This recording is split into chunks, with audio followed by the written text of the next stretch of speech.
up at the shop today on a sunny Sunday afternoon, November 2nd, if you can't believe that. Yeah, that's right. It's already November. And today's goal is to disassemble the entire subframe.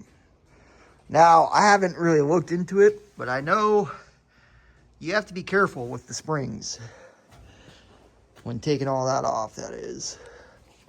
So we're going to drag it back over by the car. Take our time with it. Maybe we'll use a little bit of PB blaster and hit it with the gun. Heck yeah, man. We might just pop this open. See what kind of gears we got in there.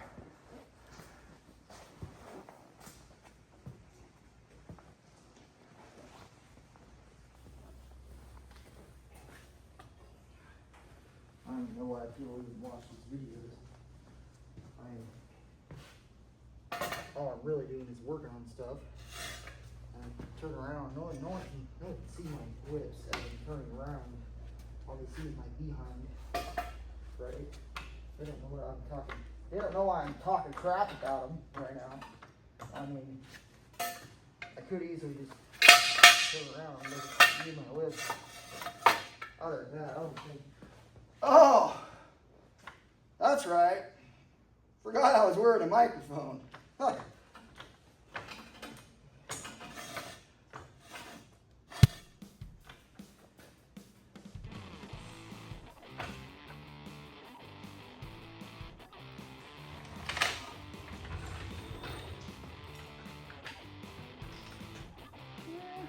I'm gonna move it a little further to one side, I think.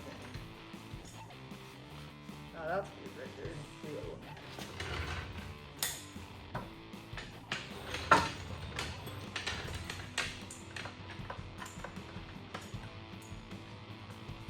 I don't know why anyone even watches my videos. I mean, here I am. I can just have my butt sticking out. And no one can even know what I'm talking about. You know, doing stupid stuff with old cars. Oh, that's right. I forgot I was wearing a microphone. So anyways, we are currently taking some jack stands and putting them underneath the subframe. I always say safety third, right? But when it comes to stuff like this, I'm even going to leave the jack underneath there, just for the sake of taking this tire off.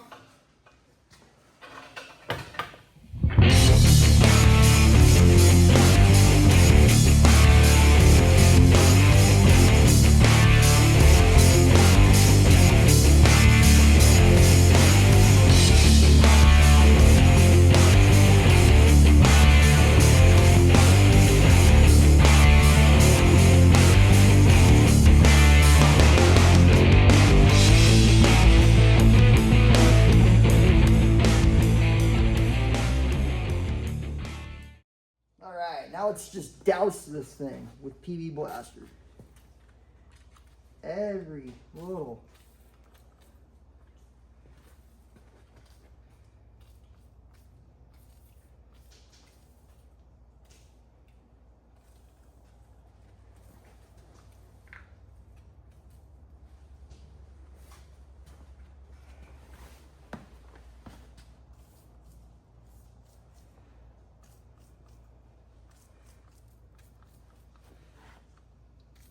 I mean, we're getting everything off this. All the steering, the A-arms, the suspension.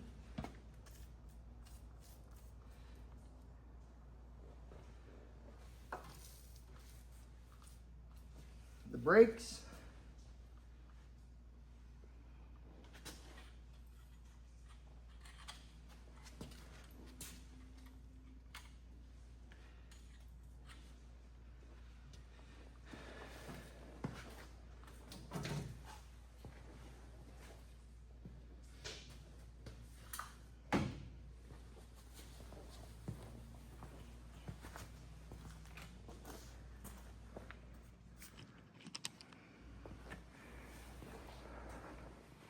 I'll let that sit for a little bit. Now, at one time, I did actually put new rotors and bearings on the front. So we might just be able to get away with popping the whole assembly off rather than busting these loose, because I know those are still really good bearings. Maybe got 20 miles on them. Yeah, there's a little bit of surface rust on the rotors, but that's not a big deal.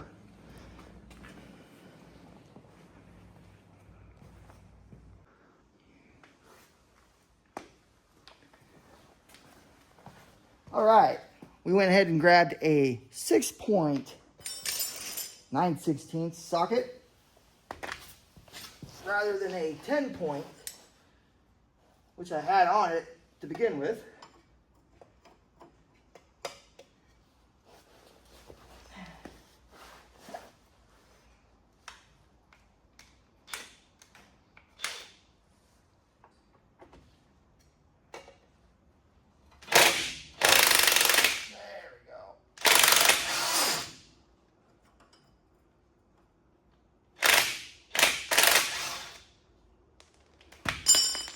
I got it on there.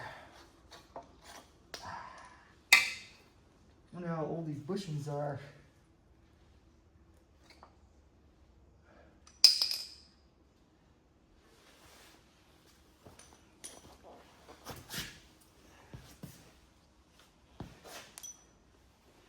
I mean, this one looks pretty cracked, if you can see that on camera. Wow, yeah.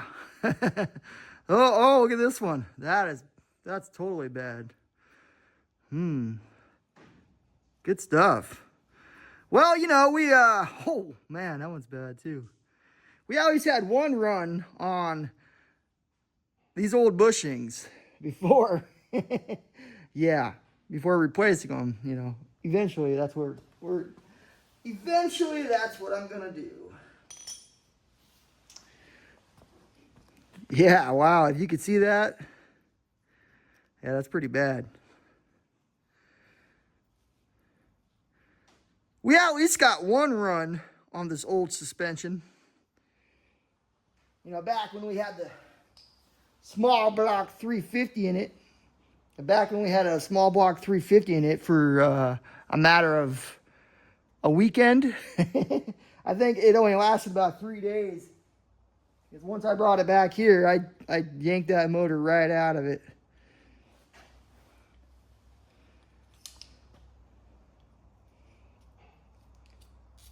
So we'll go ahead and get the other side of the sway bar bushing off, and then eventually be able to pop.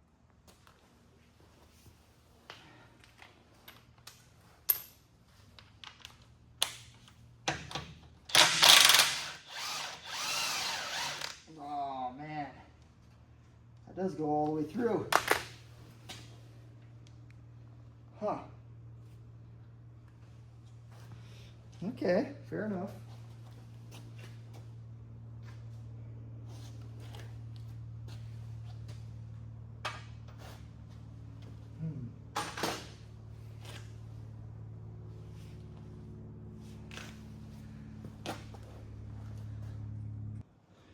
All right, now that I found out that there's a nut and bolt to hold this side on,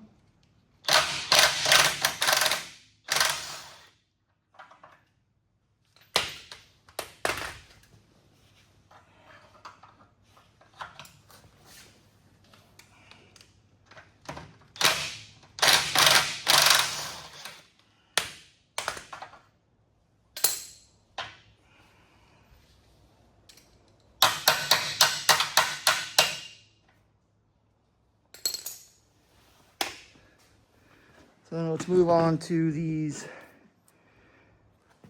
tie rod ends.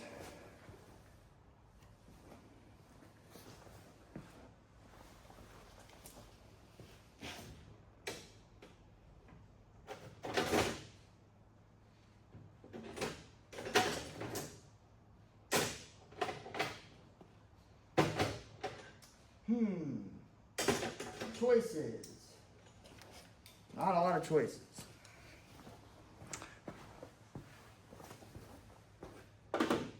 All right, now we'll move on to the tie rod bushings.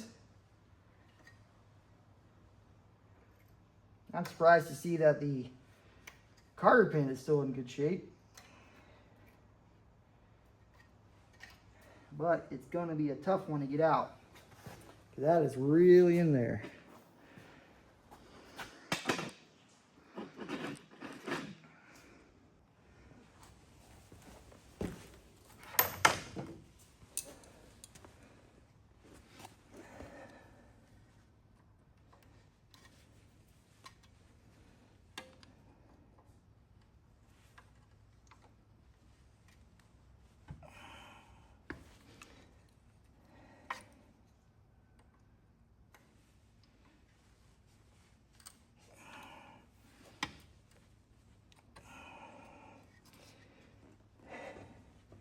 Yeah, this is a really old cotter pin.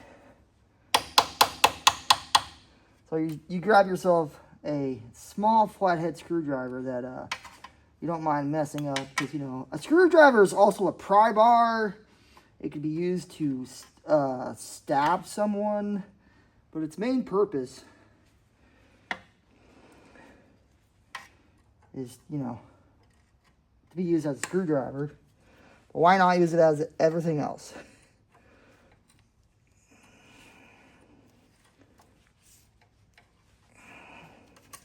Got it!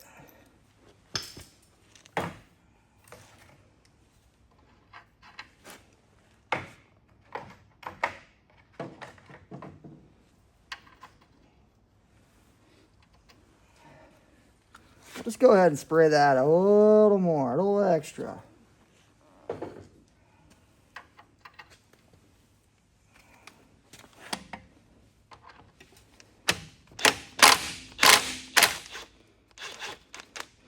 Well, it actually came off a lot easier. Now,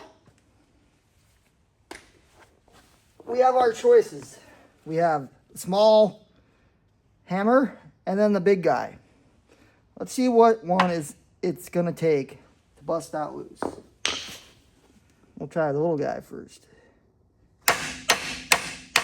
Oh,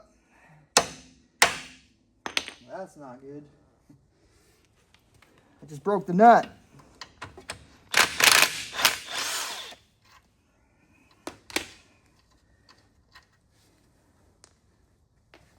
I'll go ahead and just take the nut off, because we're going to be replacing all this stuff anyways. Oh, we got it with the little guy. Look at that. Right on. I guess if you douse it with enough PB blaster, you know.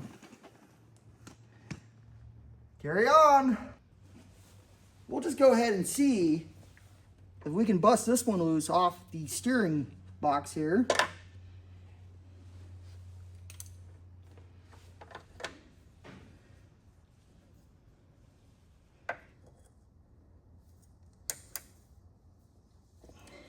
Yeah, this cotter pin's seen better days too.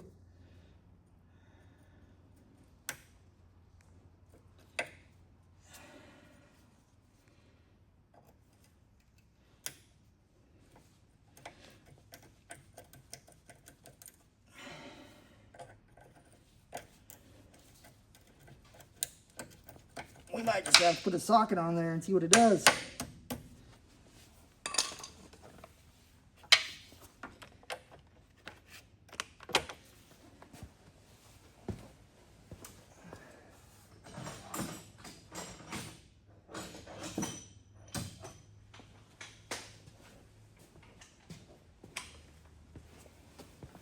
See if we can pop it loose.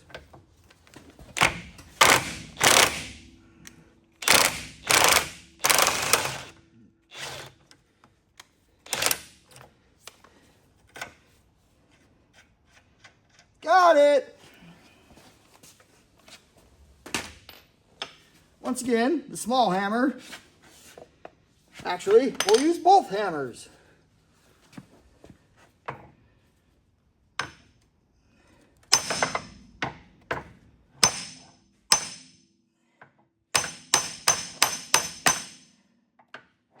Well, this one's going to be stubborn.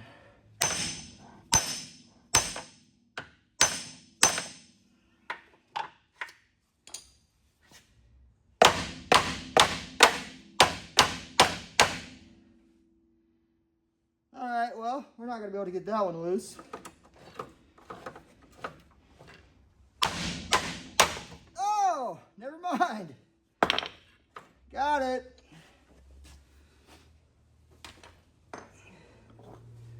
Now we have one more side to take off.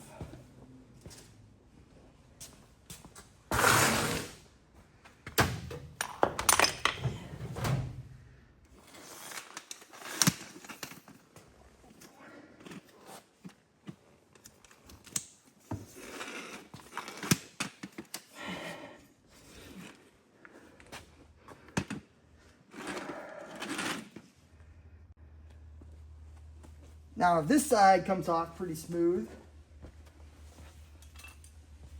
then we're home free with all the steering.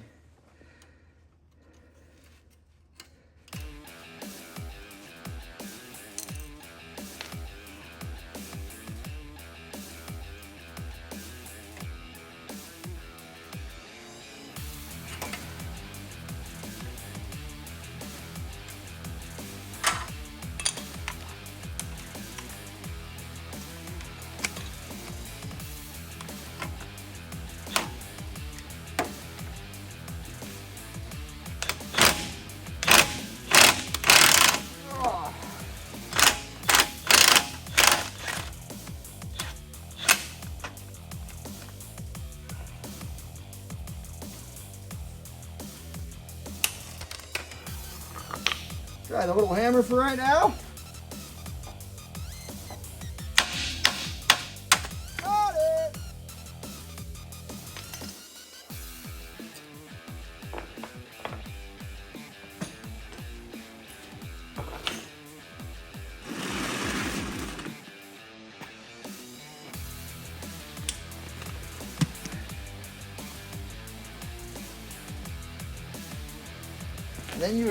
And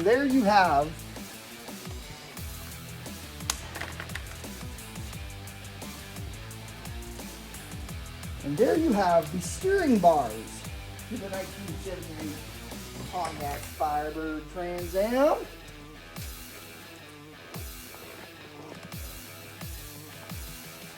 Yeah, all these linkages are pretty shot by now.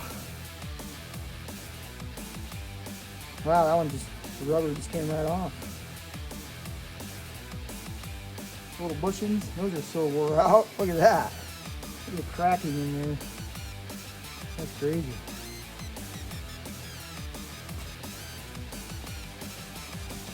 Look at the cracking.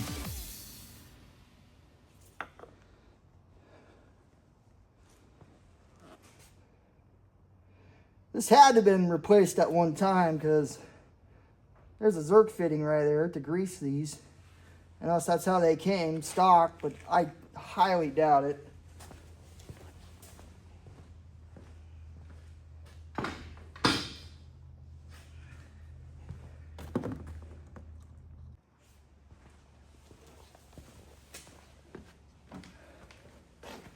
Let's move on to the gearbox, or the steering box, as some people want to call it. The steering box, the gearbox, same thing.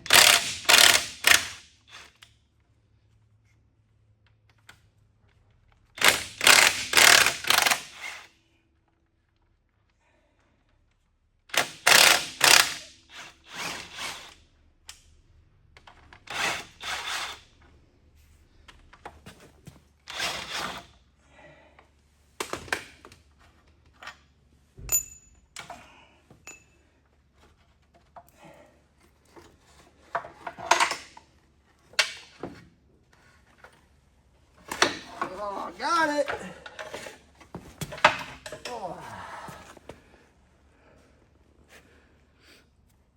Man, that's actually kind of heavy.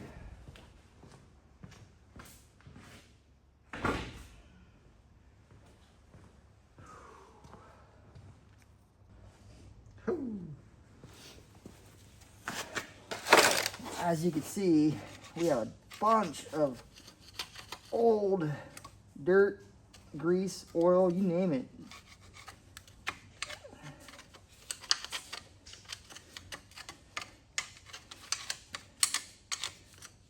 And there is a cotter pin in there, but I'm thinking if I can at least get a socket on it or the right size wrench, I should be able to just break that cotter pin.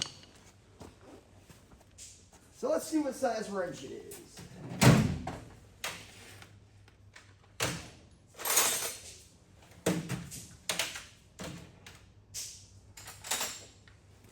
Is it a 7/8? No, it's bigger.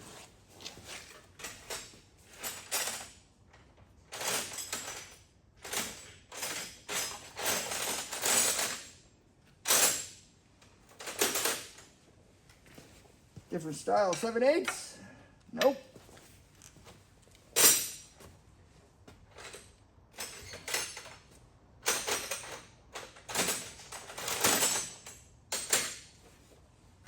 (15/16) right there. I think if I use my trusty little hammer that I've been using, kind of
now with the nut all the way to the top of that bushing. Let's see if I can pop it loose.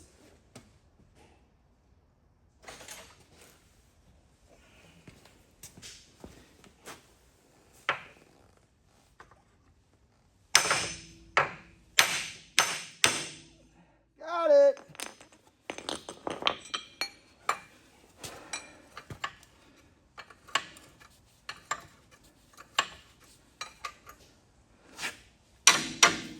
Now, this is the scary part.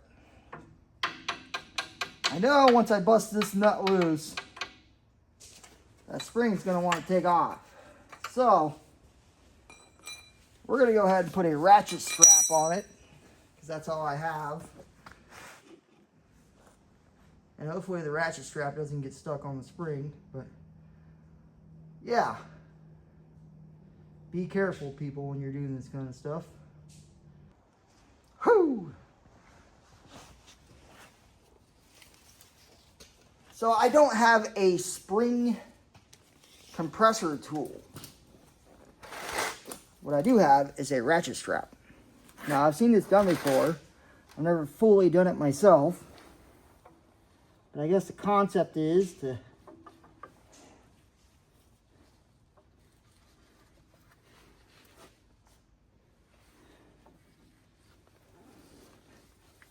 feed it through.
So that's not going to quite work. I think if we go to the bottom, or through the top with the other hook,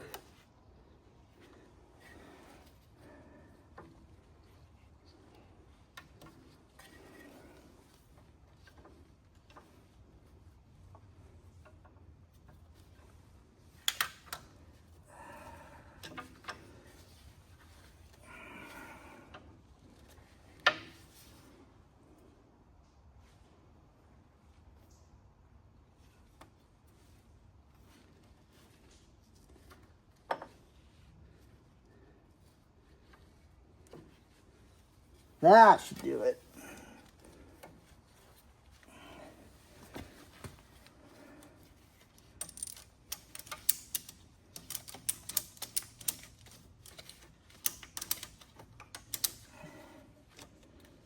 Yeah.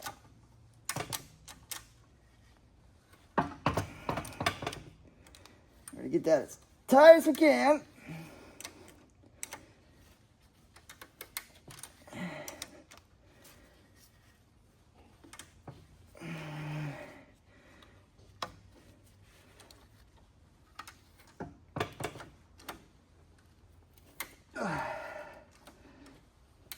Oh, one more.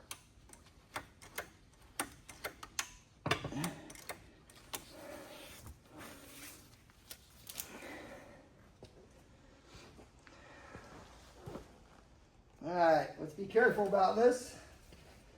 We'll see what it does.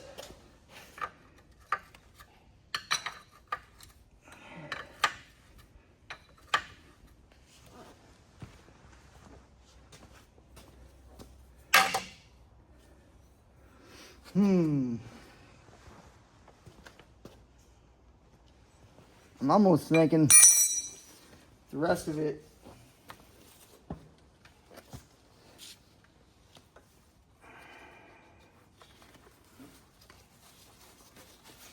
we'll just go ahead and wrap the rest of it around it.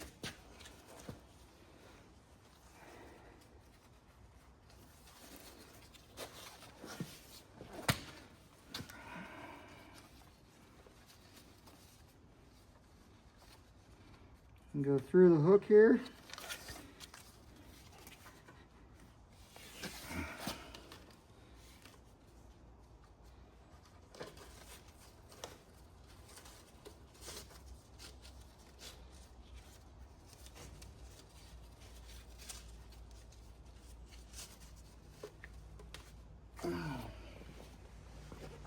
All right, now, hands off, people.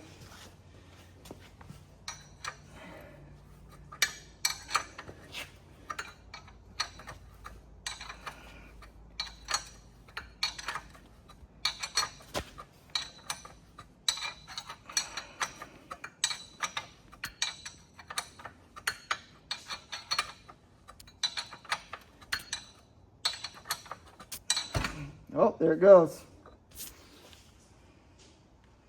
Whew, this is sketchy. Kind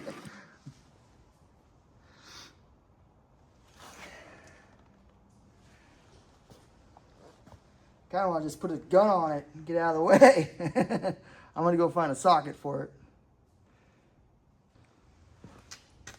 Yeah, I think we're going to stand on the other side of the spring. Just in case. Just in case.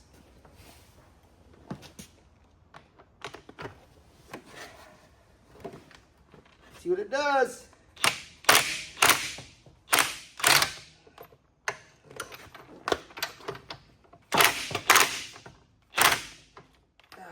Well, it didn't do what I thought it was going to do. It's kind of stuck, isn't it? Whew.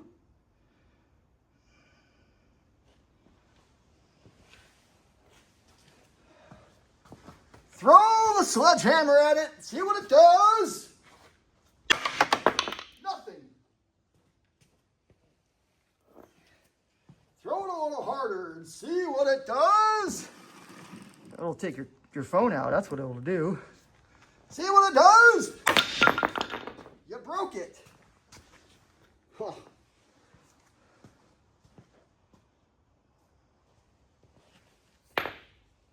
Darn it, I broke the sledgehammer. Well, guess what? I got a bigger hammer.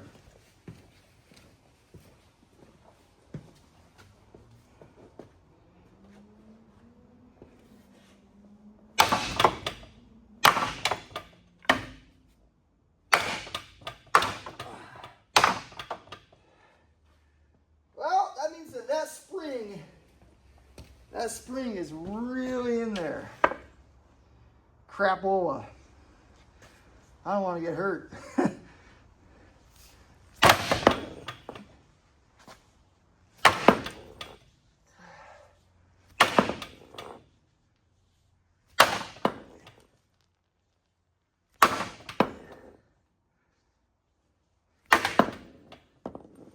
All right. I got that loose.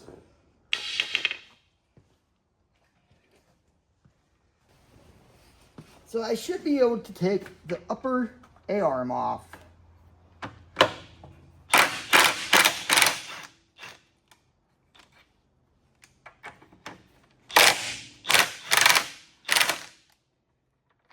The upper control arm, whatever you want to call it.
Oh, there it goes.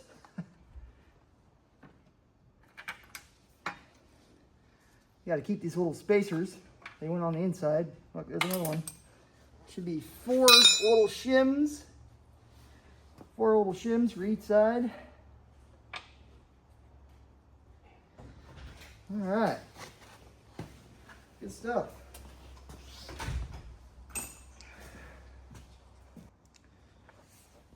Now with the top A-arm off and the entire hub assembly, I still have a lot of compression on that spring. So we're gonna have to get a little innovative here.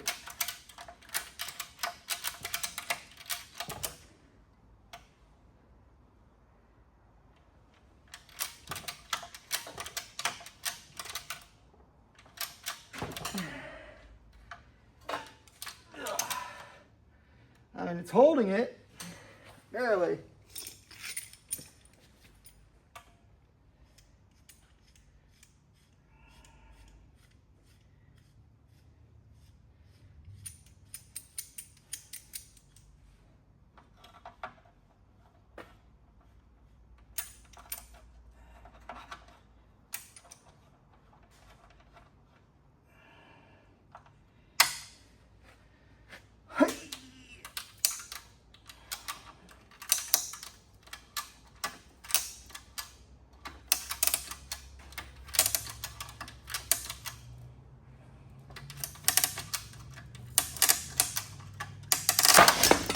Broke it. Yeah, there's a lot of compression in that spring. We might just have to wait and get the actual compression tool, because that's a little too dangerous for me.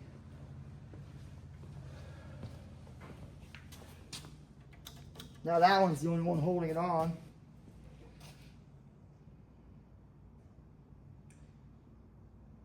I mean, we could always cut it, but that would take forever.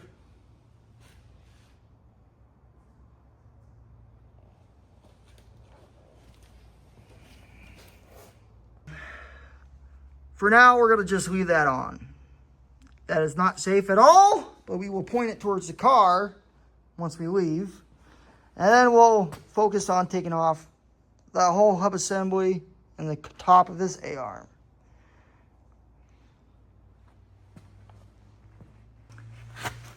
Well, I mean, the ratchet strap trick kind of works, but I think I'm going to have to go and get the actual compression tool for these springs.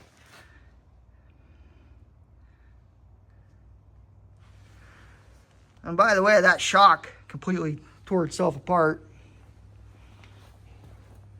Or it's a two-piece. Let's see. Nope. It just busted. It busted the top off of it. That's crazy. I got a little bit of mess to clean up. Man, that sucks. So I ended up breaking one of my ratchet straps. That one's still held on. But I think I'm going to actually go and get the compression tool for these springs. One, I don't feel like getting hurt. And two, I don't feel like the spring, you know, going flying and hitting someone else's car. Or just going flying in general. So for now, I might just wait. I'm going to wait on tearing apart this other side of the subframe. And we'll just go ahead and push this back. Clean up the little bit of a mess there. That shock actually came all the way apart. I don't think it's supposed to do that. But yeah. Compression tool. And then we'll come back. Definitely don't get hurt for this kind of stuff, guys. Well, that's going to do it for today. We'll come back next Sunday with the spring compression tool. And we should be able to get everything off the subframe.